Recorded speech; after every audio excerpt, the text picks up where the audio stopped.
means that I will play you a few songs and talk through the lyrics a little bit, because I haven't really done that yet. Then I'll break about halfway through, or maybe more towards the end, and relay some COVID safety protocol. And then I'll sing you one or two more songs, and we'll wrap it up. So stay tuned for that. I think we'll do Drizzle.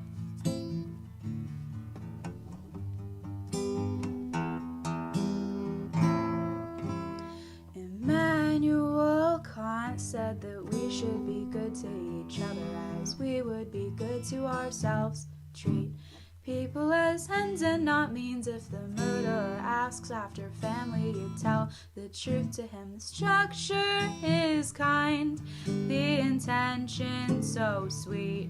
So in his eyes I'd say that he won.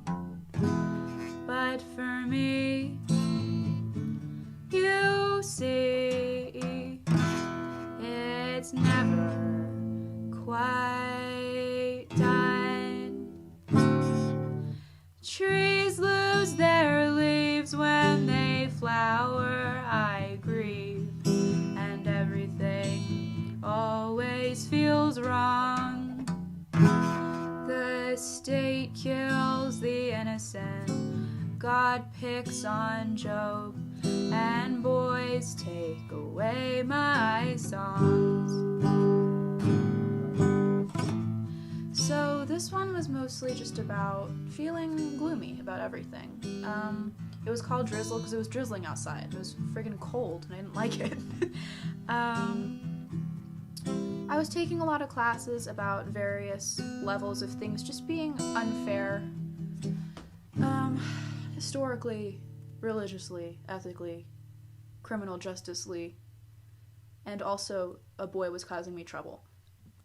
Hence the whole song. That's it pretty much. It's not that deep, you know. It's just, sometimes you just feel like that. And sometimes you feel like this.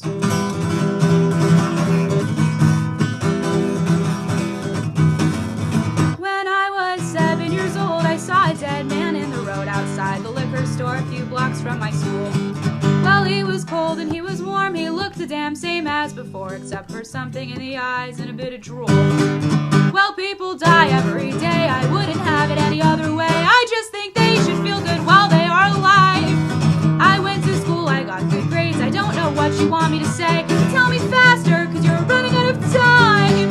I wanted to help people, I did my best to save the sick. And if it's all the same to you, there's one more thing I've gotta do. Because with God as my witness, you corporate fucking prick, I did not become a doctor just to suck the devil's dick.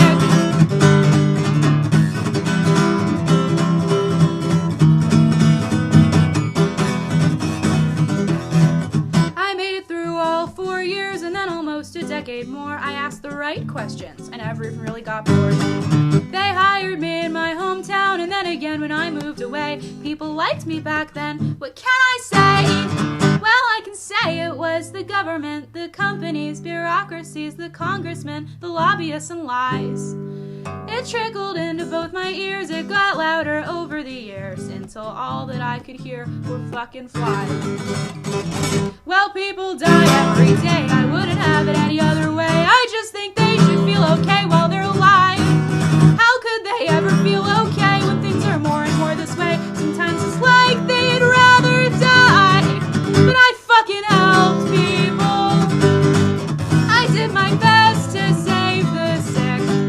And if it's all the same to you, there's one more thing I've gotta do. Because with God as my witness, you corporate fucking prick, I did not become a doctor just to suck the devil's dick.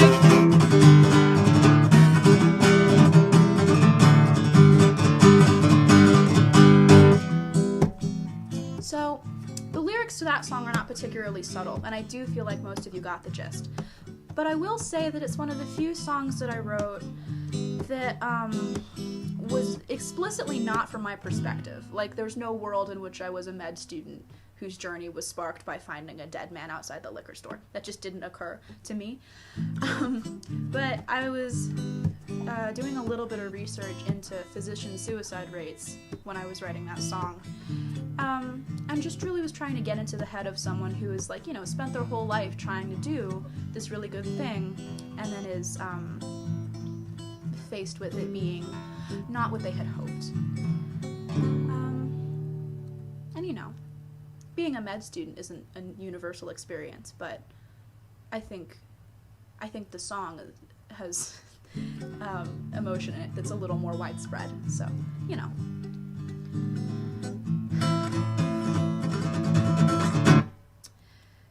So this girl's out back behind the bar. She's a good kid, she called a car. You got 3 motherfuckers in a big white van, 2 dumb friends and 1 mean man. She'll fucking kill you.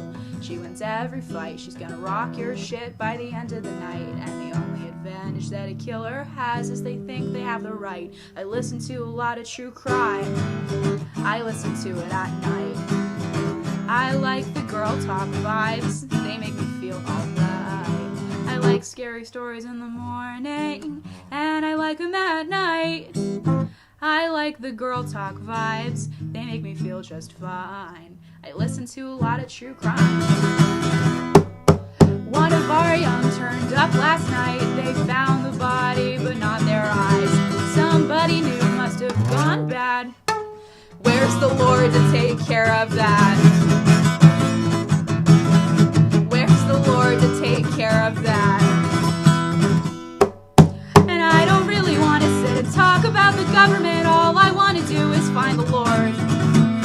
But everybody knows he's dead, and I can't get it out of my head that when I was young he counted cards, and then we fucking lost him to the stars.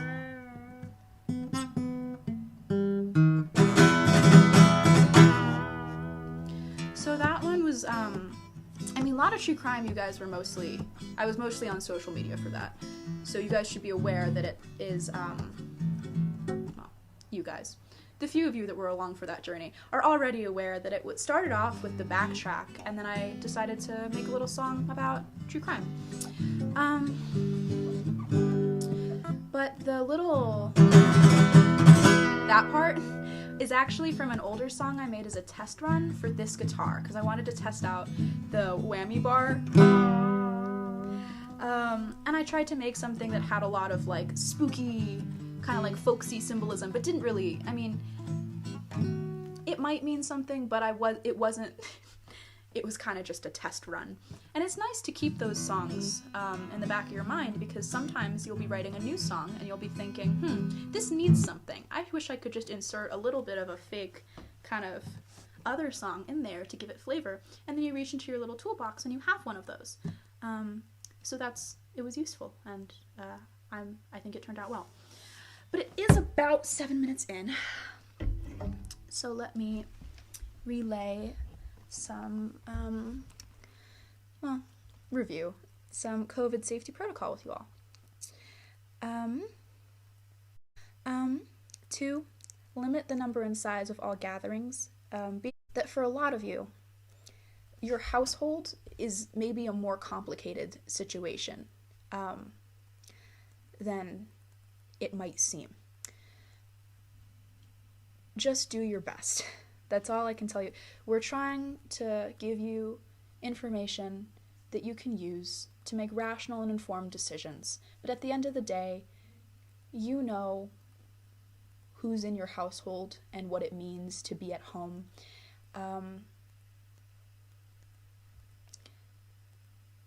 And you're kind of in the driver's seat here to take the information that public health experts are trying to give you and use it to make good choices.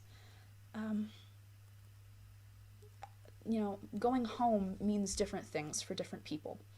And just do your best to keep in mind the protocol and make a good choice.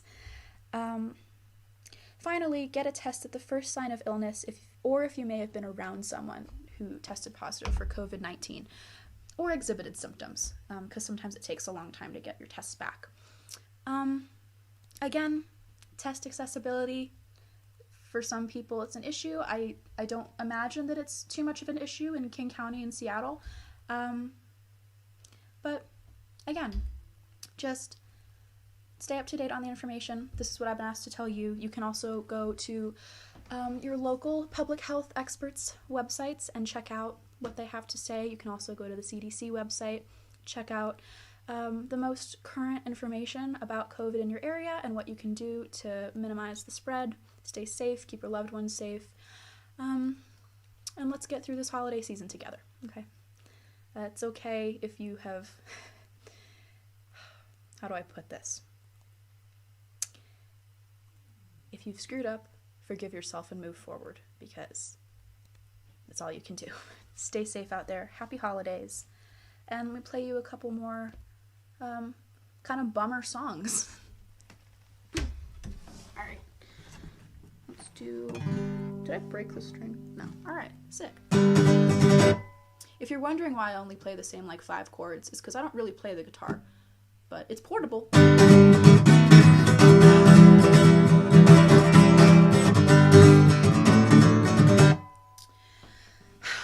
All I really know is that I'm never coming home, and I'm sorry that I didn't tell you so. I'm gonna go and get an internship, and then I'll get a job, and then I'll pack all of my shit up and fucking go. I'll go to Mexico, I'll go to Canada, I'll mail myself to New York City in a box. You'll never hear from me again, save for an envelope I'll send containing $15 million and some photographs of dogs.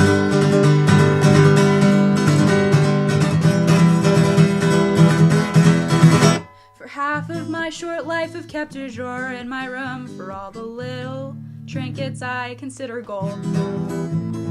Photographs, bottle caps, lanyards, flowers, crumpled maps, things that look particularly old. The plan has always been that I should throw them out the window if the building were to catch on fire, given the dogs are safe outside.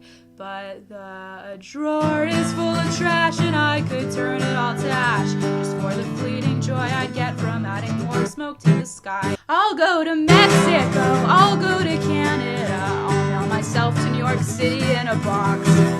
You'll never hear from me again, save for an envelope I'll send containing $15 billion and some photographs of dogs.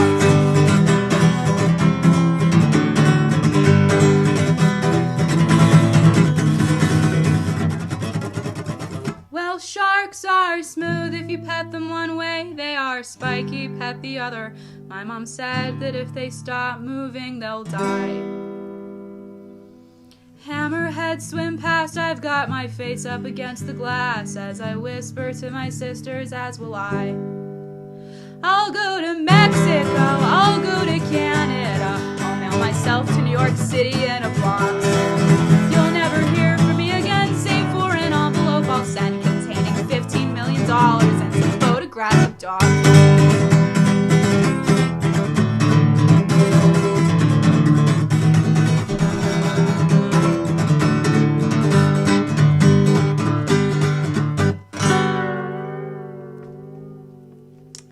And I think that about wraps us up. So thank you for tuning in. Happy holidays and stay safe out there.